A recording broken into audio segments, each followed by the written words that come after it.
calmez-vous tous. J'ai une devinette. Qu'est-ce qui est invisible et qui pue? Vous allez le savoir dans 2 secondes. Bah 1-0 pour l'humour, Nagui. Vous êtes bien sur France Inter, on fait des blagues de paix avec vos impôts. Je m'en fous, je fais ce que je veux, j'en paye aussi. Allez, assez rigolé, je suis pas là pour vous détendre avec mes plaisanteries sophistiquées. Je suis là pour vous informer, c'est l'heure de ma revue de presse. Et aujourd'hui, on va parler vagin. Jingle. Les vagins, c'est très très bien. C'est bien mieux que le sopalin. Alors, le buzz de la semaine, Nagui, le buzz de la semaine, c'est à propos des résidus de pesticides qui ont été retrouvés dans les tampons et serviettes hygiéniques. Et bien évidemment, ces produits toxiques se retrouvent directement en contact avec les muqueuses vaginales. Autant vous dire que quand j'ai appris la nouvelle, j'étais bouleversé. J'étais persuadé avant de bouffer bio.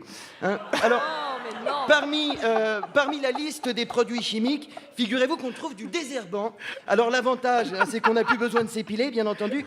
Mais l'inconvénient, c'est qu'en cas d'infection, on doit se faire amputer des jambes. Et ceci dit, selon le point de vue, ça peut être aussi un avantage puisqu'on fait des économies considérables en chaussures. Quoi qu'il en soit, la vraie bonne nouvelle, c'est pour tous ceux qui ont un potager. Puisque désormais, il vous suffira d'introduire les fruits et légumes dans votre femme pour protéger vos cultures des nuisibles. Attention tout de même si vous habitez la région de Cavaillon. Utilisez en complément un gel lubrifiant. Voilà, je vous rappelle que vous faites pousser des melons. Si malgré tout, vous êtes opposé à la présence de pesticides dans vos tampons, il existe une alternative simple et écologique. Tous les mois, restez pendant 5 jours accroupi au-dessus d'une bassine. Autre actualité de la semaine, Nagui, c'est Israël qui a décidé de repousser un peu les limites de ses frontières. C'est un peu agaçant pour les voisins puisqu'ils font ça tous les 2 jours. Netanyahou en maternelle, quand il y avait coloriage, c'était le seul qui, en plus de déborder du dessin, il débordait de la feuille, il débordait de la table, il débordait de l'école, le mec. Tranquille, il vole 234 hectares à la Cisjordanie. Alors ok, 234 hectares, c'est pas énorme, mais c'est le principe. C'est comme si demain je disais, elle est à moi, Laurence Boccolini. Ça ne se fait pas. Ça s'appelle de la colonisation. Et je suis bien placé pour savoir ce que c'est que la colonisation. Je suis français.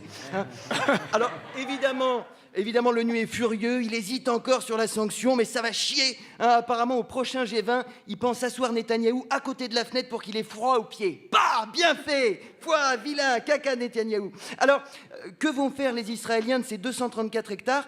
Eh bien, figurez-vous qu'ils veulent faire un grand potager. Mon conseil, donc, si vous êtes une femme palestinienne et que vous utilisez des tampons aux herbicides, fuyez. Je termine ma petite revue de presse avec une touche de pédophilie, parce que la pédophilie, c'est toujours sympa. La semaine dernière, on parlait de l'Église catholique. Eh bien, aujourd'hui, on va se pencher sur l'éducation nationale. En 2015, ce sont pas moins de 27 personnes qui ont été licenciées pour des affaires de pédophilie. Du coup, on commence à être un petit peu emmerdé. On ne sait pas où envoyer les enfants. À l'école, ils se font violer. Au catéchisme, ils se font violer. Dans le jardin, il y a papa et maman qui font des trucs dégueulasses avec les concombres du potager. Non. On pourrait quand même jeter un coup d'œil rapide sur le passé du personnel avant de l'engager. Si par exemple sur le CV d'un instit, dans la partie loisirs, il y a écrit sortie entre amis, canoë-kayak et sucer des gosses, bon, faut peut-être peser le pour et le contre avant de lui confier une classe de CP. Même si les enfants adorent le canoë-kayak. Alors, comme souvent dans les affaires de pédophilie, les coupables sont essentiellement des hommes. Ça paraît logique. Déjà, il n'y a pas de femmes prêtres. Et surtout, quand tu as galéré pendant 8 heures pour expulser un enfant de ton ventre, tu dois pas avoir envie qu'il retourne dedans.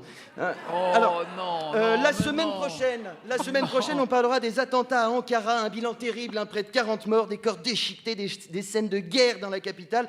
Mais bon, ça pouvait attendre une petite semaine, ils sont pas français. Merci de m'avoir écouté. La bande originale, Nagui, sur France Inter.